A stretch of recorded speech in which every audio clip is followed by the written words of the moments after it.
پاش دۆڕاندنی چەند ملیاردۆلارێک بە کۆمپانیای داناغاز سەرۆکی حکومەتی هەرێم لە دەیەمین ساڵیادی گرێبەستەكەی لەگەڵ ئەو کۆمپانیایەدا دەڵێت دەستكەوتەکان جێ شانازین. سۆران عومەر ئەندامی پەرلەمانی کوردستان لە هەژماری تایبەتی خۆی لە تۆڕی کۆمەڵایەتی فەیسبووک وتارێکی لەسەر حکومەتی هەرێم بۆ گرێبەستەكەی داناغاز بڵاو کردوتەوە. داوای دادگایکردنی ئەنجامدرانی گرێبەستەكە دەکات. سۆران عومەر نووسیوێتی ئەو کەسانەی لە حکومەتی هەرێم و وەزارەتی سامانە سروشتییەکان لە گرێبەستی داناغاز و هەرێمی کوردستان بەرپرسن پێویستە دادگایی بکرێن نەک بوونە بۆ ئەو کۆمپانیایە ڕێک بخەن.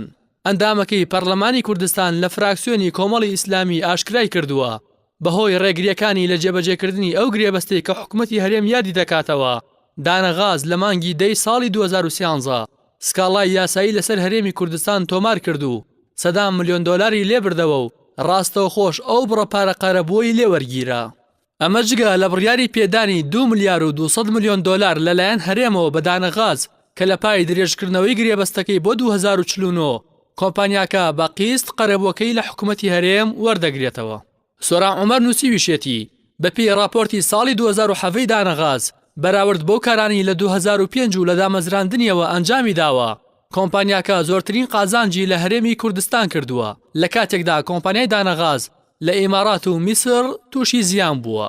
سۆران عومەر بە پەیامی ڕاگەیاند سەرەڕای ئەوەی گرێبەستەكە بە جۆرێک واژۆ کراوە کە بەرژەوەندەکانی کۆمپانیای داناغاز لەسەر حسابی بەرژەوەندەکانی هەرێمی کوردستان دەپارێزێت.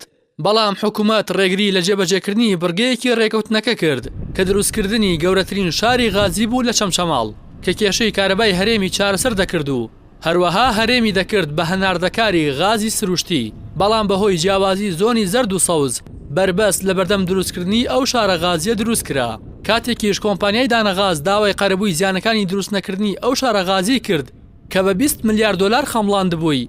دوجار هەرێم کەوتە ژێرباری قەرەبووکردنەوەی داناغاز بە پارەیەکی خەیاڵی و ڕێکەوتنێکی نوێی لەگەڵ کۆمپانیاکە واژۆ کرد و گرێبەستەكەی تا ساڵی 2049 درێژ کردەوە و $2 ملیار و 200 ملیۆن دۆڕاند و $1 وەک پێشەکی قەرەبووەکە پێشکەشی داناغاز کرد. لە کۆتایی نووسینەکەیدا پەرلەمانتارێکی فراکسیۆنی کۆمەڵی ئیسلامی لە پەرلەمانی کوردستان چەند پرسیارێکی ئاڕاستەی بەرپرسانی گرێبەستی داناغاز و گرێبەستە ژێربەژێرەکانی دیکە کردووە و پرسیوێتی کامەیە دەستکەوتی گرێبەستی داناغاز بۆ هەرێم کە بۆ شانازیەوە باسی لێوە دەکرێت. بەرهەمی غاز زیادی کردووە لە ماوەی ئەو 9 ساڵەدا بەڵام کوا کارەبای بەردەوامتان کوا بڕی قازانشتان دوای چەندین ساڵ و لەم پایزەدا چەند کاژمێر کارەباتان بۆ خەڵک دابین کردووە. وێستگەی کارەبای بازیان کە ئێوە گرێبەستان لەگەڵی هەیە بۆ ئامادەنین سوتەمەنی پێ بدەن تاکو کێشەی کارەبای بەشێکی ئەم هەرێمە چارەسەر بکات کە لە ئێستادا بەغدا سوودی لێ دەبینێ. کامەیە شانازی کە بەهۆی گرێبەستە خراپەکەتان و دۆڕاندنتان لە دادگا داناغازتان کردووە بە خاوەنی زۆرترین قازانج لە مێژووی کاری خۆیدا بەراورد بە قازانجی کارەکانی لە میسر و ئیمارات.